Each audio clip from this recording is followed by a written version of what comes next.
Assalamu alaikum wa rahmatullahi ta'ala wa barakatuhu. Ina yan uwa maza da mata, kira na a gare ku daga naku D-boy na Allah. To ina masu kuɗi, ina talakawa.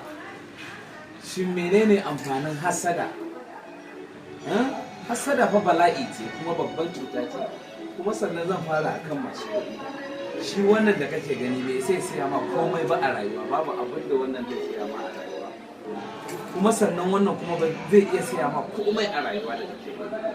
Zai siya ma mutunci, zai siya ma daraja, zai siya ma aljanna ka kuma zai iya siya ma wuta.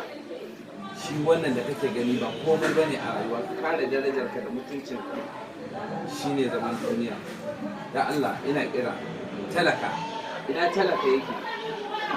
Kun san me ake nufi da talaka? Wanda bai da cin safe, bai da na rana, bai da na dare, bai da na kowane lokaci, sai dai ya nema ya ci, shi ake kira talaka.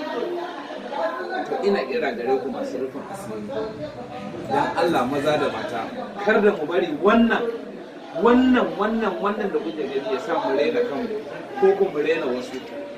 Da Allah mu taimaka, dan Allah mu taimaka.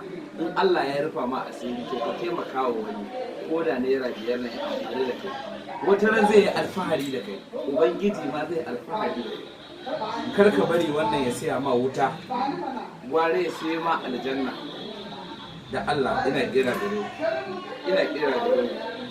maza da mata musulmai. To ni dai fadi na gare mu, to dan Allah mu siya ma kanmu daraja. Wannan shi kadai ne siya ma daraja. Na gode.